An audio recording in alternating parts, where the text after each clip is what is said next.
Le Tania de Shabbat, donc nous étions le Rafret, le 28 Tishri. Donc on est toujours en train d'expliquer la parole du Baal Shem Tov, que tout est Ashgacha Pratit, que la présence d'Akadosh Baruch Hu entoure chacune des parcelles de notre monde. Par rapport à ça justement, on explique en vérité que à chaque fois qu'on entend quelqu'un parler, eh bien tout ce qui peut se passer, c'est Hachem qui dirige un petit peu tout ça. Pour comprendre ça profondément, l'Admor Zaken nous dit que la parole d'Hachem, on l'appelle la Shrina. La Shrina, ça veut dire quoi? Ça veut dire, c'est Milachon Shochen, ça veut dire qu'elle s'habille. La Shrina, elle habille le monde, elle entoure le monde. Un petit peu de la même manière, elle le fait vivre. C'est pour ça que la Shrina aussi, elle est appelée Ima, comme une maman.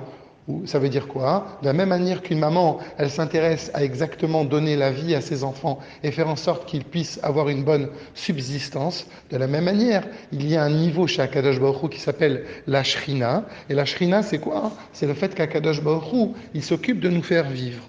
On l'appelle dans le langage aussi de la Chassidoute, Malchut, la royauté. Pourquoi? Parce que la force d'un roi, c'est dans la parole. La capacité d'un roi, ça n'est pas comme c'est intéressant de le voir, c'est pas un roi, il est pas roi parce qu'il est fort, ou bien parce qu'il est plus intelligent, ou bien non, la force du roi, c'est dans la parole, dans son charisme, dans la capacité qu'il va avoir à communiquer. C'est pour ça que c'est très important, par exemple, même avec les parents et avec les enfants, que la capacité qu'on va avoir justement à créer une famille soudée, c'est par la parole. Et le roi, justement, par cette parole, eh bien justement, il va faire en sorte que le peuple va adhérer, il va être derrière lui. Et de la même manière, donc, on voit que donc il y a ici une idée de parole dans Malchut. Et pour Akadosh Baruch Hu, ça commence. Alors il y a plusieurs niveaux de Malchut, il y a plusieurs niveaux de royauté, si l'on peut dire chez Hachem. Le premier niveau de royauté, c'est le niveau de Malchut de Hatzilut. C'est avec ce niveau-là qu'il a créé l'homme. Il n'a même pas parlé, il a soufflé. C'est encore plus fort. Il a soufflé. Il part Béapav. Hachem, il a soufflé. Et l'homme a été créé, la Neshama de l'homme plutôt a été mise dans l'homme par le souffle d'Akadosh Baruch Hu.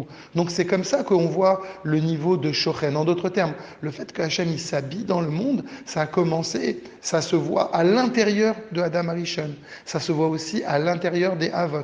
Pourquoi? Parce qu'on voit bien que Abraham, Yitzhak et Yaakov, ils étaient complètement battels, ils étaient complètement annulés par rapport à la parole d'Akadosh Baruch Hu. En d'autres termes, il véhiculait. Donc là, tout ça, le Admor Zaken veut nous expliquer en quoi Akadosh Baruch Hu, il s'habille dans le monde. Et le niveau le plus haut, si l'on peut dire, c'est le niveau de Moshe Rabbeinu. Le Moshe Rabbeinu, on dit que la Shrina Medaberet Mitor Grono, pas seulement qu'il faisait comme Hachem y voulait, mais que quand il parlait, en vrai c'était Hachem qui parlait. Et donc ce niveau de Malchut, eh bien ça c'est le niveau de Malchut de Hatzilut. Après il y a le niveau de Malchut de Bria, qui a été la source de la création des Neshamot comme on l'a vu. Et après on va arriver à différents niveaux de Malchut. Le dernier niveau de Malchut, c'est le Malchut de Asiya dans notre monde matériel. Et là aujourd'hui, l'Admor Hazaken va nous expliquer justement la problématique, ce qui pose problème dans les paroles du Baal Shem Tov. Je comprends que Akadosh Baruch Hu, il s'habille dans les tzadikim, il s'habille dans un monde qui est positif par rapport à lui. Toute la question que les mitnagdim avaient par rapport au Baal Shem Tov, c'est comment tu peux dire qu'Akadosh Baruch Hu, il s'habille même dans la klipa, même dans le négatif, même dans le mal. C'est ce qu'il va expliquer aujourd'hui.